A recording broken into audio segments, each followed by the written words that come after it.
ஸ்ரீ குருப்யோ நமக. குருர் பிரம்மா குருர் விஷ்ணுர் குருர் தேவோ மகேஸ்வரக குரு சாட்சாத் பரம் பிரம்ம தஸ்மை ஸ்ரீ குரவே நமக. சதாசிவசமாரம்பாம் சங்கராச்சாரிய மத்தியமாம் அஸ்மதாச்சாரிய பர்யந்தாம் வந்தே குரு பரம்பராம்.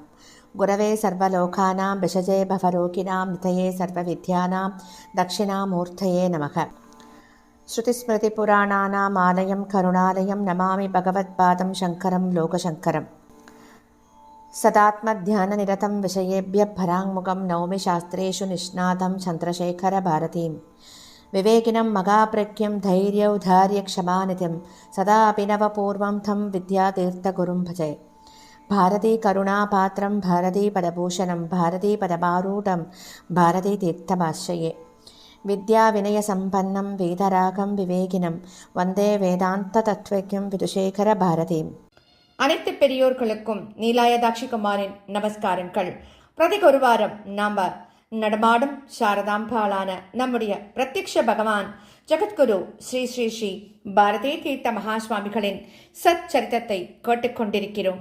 போன வாரத்தின் தொடர்ச்சியை தான் தொடர்ந்து கேட்கப் போகின்றோம். 12வது வாரமாக இந்த சச்சரித்தம் நம்முடைய பிரத்யக்ஷ பகவான் ஜகத்குரு ஸ்ரீ ஸ்ரீ ஸ்ரீ பாரதி தீர்த்த மகாஸ்வாமிகளின் திவ்ய சப்ததி வருடம் நிறைவடைந்த சந்தர்ப்பத்தில் அப்போது நிகழ்ந்த மகோத்சவத்தின் போது அவருடைய கரகமல சஞ்சாதரான ஜகத்குரு ஸ்ரீ ஸ்ரீ ஸ்ரீ விதுசேகர பாரதி மகாஸ்வாமிகள் அவர்கள் தமது குருநாதரின் மகிமைகளை பற்றி செய்து அருளிய அருளுரைகளைத்தான் நாம் இப்போ கேட்டுக்கொண்டிருப்பது. போன வாரத்தின் தொடர்ச்சியை கேட்போமா? அடுத்ததாக அவர் தன்னுடைய குருநாதரை பத்தி என்ன சொல்றார்னா, யோக மார்கானு சந்தாயி அப்படின்னு சொல்றார். சத்குருவின் அடுத்த லட்சணம் யோக மார்கானு சந்தாயி என்பது ஆகும்னு சொல்றார். அஷ்டாங்க யோகத்தில் ஈடுபட்டிருப்பவர் அப்படிங்கிறது தான் இதனுடைய அர்த்தம். யோகிகளுள் தலை சிறந்தவரான குருநாதர் தமது யோக சக்தியாலேயே வேற்று இடங்களில் இருக்கும் சிஷ்யாலின் மனதில் உள்ள பிரார்த்தனைகளை தெரிந்து கொண்டு அறிந்து கொண்டு அவர்களுக்கு அனுகிரகம் பண்ணுவார் அப்படின்னு சொல்றார். குருநாதர் ஒவ்வொரு வருடமும் ஸ்ராவண மற்றும் கார்த்திக மாதங்களின் திங்கட்கிழமைகளில் மத்தியானத்தில் பகவான் ஸ்ரீ சந்திரமௌலீஸ்வரருக்கு விசேஷமாக சோமவார மகா பூஜையை நிகழ்த்துவார். நான் பிரம்மச்சாரியாக இருந்த சமயத்தில் ஒருமுறை சோமவார பூஜை இருந்த நாளன்று எனக்கு உடல் நலக்குறைவு ஏற்பட்டதுன்னு சொல்றார். பூஜை ஆரம்பிப்பதற்கு சுமார் ஒரு 30 நிமிஷங்கள் இருந்த நிலையில இப்படிப்பட்ட நம்முடைய உடல்நிலையில் எப்படி நாம் பூஜைக்கு செல்ல முடியும் அப்படிங்கிற கவலையில் நான் ஆழ்ந்துட்டேன். என்னுடைய இருப்பிடத்திலேயே மிகுந்த மனக்கவலையோடு குருநாதரின் பாதார விந்தங்களை நான் தியானம் பண்ணிண்டோ கண்களை மூடிண்டோ உட்கார்ந்துருந்தேன். ஒரு சில நிமிடங்கள் தான் ஒரு காட்சி எனக்கு தோணுது.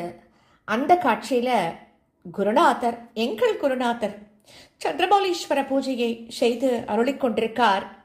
பூஜையை செய்து கொண்டே என்னை பார்த்து, நீ கவலைப்பட வேண்டியதில்லை, இப்பொழுதே கிளம்பி பூஜைக்கு வா அப்படின்னு சொல்றார். அப்படி சொன்ன அடுத்த க்ஷணம் நான் கண்களை திறக்கிறேன். இதற்கு முன் என்னுடைய சரீரத்தில் எந்த ஒரு உபாதை இருந்ததோ அது இருந்ததற்கான அடையாளமே இல்லாமல் போனது. அப்போதுதான் நான் உணர்கிறேன், பரிபூரணமாக நான் என்னுடைய ஆரோக்கியத்தை திரும்ப அடைந்து விட்டேன் அப்படிங்கிறத.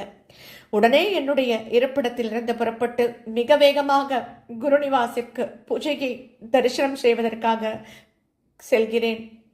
நான் குருநிவாசை அடைந்த போதுதான் பகவான் ஸ்ரீ சந்திரமௌலீஸ்வரருடைய பூஜையை குருநாதர் செய்ய ஆரம்பிச்சிருக்கா.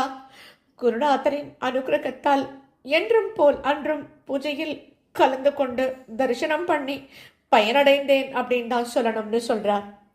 இப்படி சிஷ்யர்கள் வேற்று இடங்களில் இருந்தாலும் பக்தி ஸ்ரத்தையோடு மனதில் பிரார்த்தித்தாலும் கூட அந்த பிரார்த்தனைகளை தவறாம ஏற்றுக்கொண்டு அவர்களுக்கு குருநாதர் அனுகிரகம் செய்வதை பலமுறை பல்வேறு விதங்கள்ல அனுபவிச்சிருக்கா. இப்படிப்பட்ட சக்தி குருநாதரிடம் நிறைய உள்ளது. அதனால தான் அவர்கள் யோகத்தில் தலை சிறந்தவர் அப்படின்னு சொல்லியிருக்கார் நம்முடைய குருநாதர். அடுத்ததாக அவர் என்ன சொல்ல போறார் அப்படின்னா, அடுத்ததா அவர் சொல்றார் தேவதா கிருத்தயங்கமக அப்படின்னு சொல்றார். சத்குருவின் அடுத்த லட்சணமாக இது சொல்லப்பட்டிருக்கு. தேவதா கிருத்தயங்கமக அப்படிங்கிறது இதனுடைய பொருள் என்னன்னா, சத்குருவானவர் தேவர்களாலும் மதிக்கப்படுபவர். உலகத்தில் ஒருவன் தெரிந்தோ தெரியாமலோ தேவதைகளின் விஷயத்துல அபராதம் செய்தான் என்றால் அதனால் தேவதைகளின் கோபத்திற்கு ஆளாகி விடுகிறான் இல்லையா? தான் இழைத்த தவறுக்காக பின்னாடி மனம் வருந்தி தேவர்களின் கோபத்திலிருந்து தன்னை காப்பாற்றிக் கொள்ள முயற்சி பண்றான். ஒருவரின் கோபத்திலிருந்து விடுபட வேண்டுமானால் செய்த தவறுக்காக அவரிடம் தஞ்சமடைந்து மன்னிப்பு கேட்கணும். ஆனால் தேவர்களை நேரில் கண்டு நம்மால் காண முடியாது இல்லையா? பின்னாடி அப்புறம் நம்ம எப்படி மன்னிப்பு கேட்க முடியும்?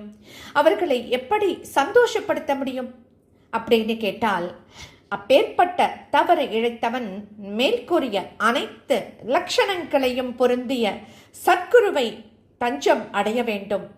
அனைத்து சாத்திரங்களிலும் கரை கடந்தவரான அந்த சத்குருவானவர் அவன் செய்த தவறு என்ன என்பதை அறிந்து கொண்டு அவனுக்கு தேவர்களின் கோபத்தை தணிப்பதற்காக சாஸ்திரத்தில் கூறப்பட்ட வழியை உபதேசம் பண்ணி அனுக்கிரகம் பண்ணுவார்.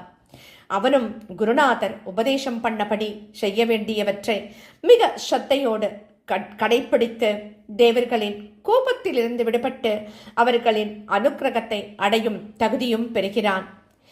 இப்படித்தான் குருநாதர் சிஷ்யர்களை காப்பாற்றுகிறார்.